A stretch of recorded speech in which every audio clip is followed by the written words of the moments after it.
વાત કરીએ રાજકોટની રાજકોટના ગોંડલ માર્કેટમાં ખેડૂતોએ ભારે હોબાળો મચાવ્યો। ડુંગળીના ટેકાના ભાવ ન મળતા ખેડૂતો રોષે ભરાયા છે। ટેકાના ભાવ ન મળતા રસ્તા પર ડુંગળી ફેંકીને ખેડૂતોએ વિરોધ નોંધાવ્યો। ખેડૂતોના વિરોધ વચ્ચે નેશનલ હાઈવે પર ટ્રાફિક જામના પણ દ્રશ્યો અહીંયા જોવા મળી રહ્યા છે। તો મોટા પ્રમાણમાં અહીંયા ખેડૂતો એકઠા થયા છે અને વિરોધ દર્શાવવામાં આવી રહ્યો છે। ગોંડલ માર્કેટ યાર્ડમાં ખેડૂતો હાલ તો રોષે ભરાયા છે અને તમામ ખેડૂતો ત્યાં પહોંચ્યા છે। ખેડૂતોએ રસ્તા પર ડુંગળી ફેંકીને પોતાનો રોષ ઠાલવ્યો છે। અવારનવાર આ પ્રકારે તેમને પોતાના પાકના ભાવ ન મળતા હવે ખેડૂતોમાં રોષ ફેલાયો છે। તો એક બાજુ જે માવઠાનો માર અને બીજી બાજુ જે આ ડુંગળીના ભાવ ન મળતા હવે ખેડૂતોમાં નારાજગી વ્યાપી છે અને તેને જ કારણે ખેડૂતો આ વિરોધ નોંધાવી રહ્યા છે। વિરોધને કારણે ટ્રાફિક જામના દ્રશ્યો પણ અહીંયા સર્જાયા છે। રાજકોટના ગોંડલ માર્કેટમાં ખેડૂતોએ ભારે હોબાળો કર્યો છે। ડુંગળીના ટેકાના ભાવ ન મળતા ખેડૂતો રોષે ભરાયા છે।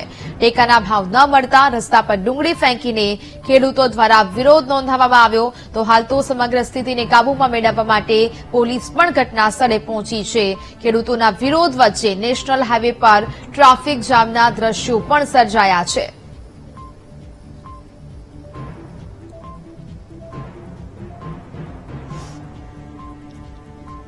તો રાજકોટની આ સમગ્ર વિગત ગોંડલ માર્કેટમાં ખેડૂતોએ પોતાનો વિરોધ નોંધાવ્યો છે। એક બાદ એક જે માર છે તે ખેડૂતોને પડી રહ્યો છે। ડુંગળીના નિકાસ બંધ થતા ખેડૂતો મુશ્કેલીમાં મુકાયા છે અને ખેડૂતો સતત પોતાનો વિરોધ છે તે નોંધાવી રહ્યા છે અને હવે આજે ગોંડલ યાર્ડમાં ડુંગળીના પોષણક્ષમ ભાવ ન મળતા ખેડૂતો નારાજ થયા છે। ડુંગળીની નિકાસ બંધ થતા વેપારીઓ અને ખેડૂતો હવે રોષે ભરાયા છે। ખેડૂતો યાર્ડ પાસે નેશનલ હાઈવે પર ડુંગળી ફેંકીને વિરોધ કર્યો। તો હાલ તો નેશનલ હાઈવે પર ટ્રાફિક જામના પણ દ્રશ્યો અહીંયા ટીવી સ્ક્રીન પર જોવા મળી રહ્યા છે। ખેડૂતોના વિરોધ વચ્ચે નેશનલ હાઈવે ટ્રાફિક જામના દ્રશ્યો જોવા મળી રહ્યા છે। તો ખેડૂતો ફરી એક વખત રોષે ભરાયા છે અને પોતાની ડુંગળીનો જે જથ્થો છે તે હાલ તો ફેંકીને તેઓ આ વિરોધ નોંધાવી રહ્યા છે। ડુંગળીના ટેકાના ભાવ ન મળતા ખેડૂતોમાં નારાજગી વ્યાપી છે। ખેડૂતોએ રસ્તા પર ડુંગળી ફેંકીને પોતાનો રોષ ઠાલવ્યો છે।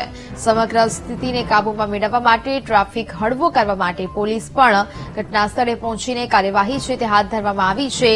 રાજકોટ ખાતેના ગોંડલ માર્કેટના દ્રશ્યો છે કે જ્યાં હાલ તો પોલીસ આ સમગ્ર ટ્રાફિકને હળવું કરાવવા માટે ત્યાં પહોંચી છે અને હાલ સમગ્ર દ્રશ્યો છે તે સામે આવી રહ્યા છે। સંવાદદાતા વિક્રમસિંહ ફોન લાઈન પર જોડાયા છે। વિક્રમસિંહ, રાજકોટના ગોંડલ માર્કેટ યાર્ડમાં ખેડૂતોએ ભારે હોબાળો મચાવ્યો છે, શું વિગતો? જી નેહા, ચોક્કસ જો વાત કરવામાં આવે તો તાજેતરમાં કેન્દ્ર સરકાર દ્વારા ડુંગળી નિકાસ પર પ્રતિબંધ લગાડવામાં આવેલ છે। આ પ્રતિબંધના કારણે હાલ ખેડૂતોનો રાતા પાણીએ રોવાનો વારો આવ્યો છે। ત્યારે ખેડૂતોએ ખેતરમાં ડુંગળીના પાકનું વાવેતર કરેલું હોય, ડુંગળીના ભાગ હવે ખેતરમાં તૈયાર થઈ ગયેલો છે અને આ તૈયાર થયેલ ડુંગળીના ભાવના પોષણ ભાવ નથી મળી રહ્યા। તેથી આજે ગોંડલ માર્કેટિંગ યાર્ડમાં ખેડૂતોને ભાવ ન મળતા ખેડૂતો વિફર્યા હતા અને ડુંગળીનું એક્સપોર્ટ બંધ થતા ડુંગળીના ભાવમાં 300 થી 400 રૂપિયા જેટલો ભાવમાં ગાબડું પડ્યું છે। ત્યારે વેપારીના અને ખેડૂતોમાં ભાવ ભૂભૂકથી રોષ જોવા મળ્યો હતો। ત્યારે ગોંડલ માર્કેટિંગ યાર્ડમાં ખેડૂતોને ડુંગળીના પોષણ ભાવ ન મળતા માર્કેટિંગ યાર્ડ પાસે નેશનલ હાઈવે પર ખેડૂતોએ ડુંગળી ફેરવી વિરોધ કર્યો હતો અને ડુંગળીનો એક્સપોર્ટ બંધ થતા વેપારી અને ખેડૂતોને મોટી નુકસાની ભોગવવાની નોબત આવી છે। ત્યારે ખેડૂત વિરોધ વચ્ચે નેશનલ હાઈવે પર ટ્રાફિક જામના દ્રશ્યો પણ સામે આવ્યા હતા અને ગોંડલ પોલીસ માર્કેટિંગ યાર્ડ પહોંચી અને ટ્રાફિક ક્લિયર કરાવ્યો હતો। જી બિલકુલ વિક્રમસિંહ, એક બાજુ જે પ્રકારે માવઠાનો માર પડ્યો હતો ને હવે ત્યારબાદ જે ડુંગળીના પોષણક્ષમ ભાવ નથી મળતા એટલે કે ખેડૂતોની એક બાદ એક કથળતી સ્થિતિ છે તે જોવા મળી રહી છે। આખરે કોઈ ધ્યાન કેમ નથી આપવામાં આવતું? શા કારણે ખેડૂતોને પોષણક્ષમ ભાવ નથી મળી રહ્યા? શું કહેવું છે તેઓનું?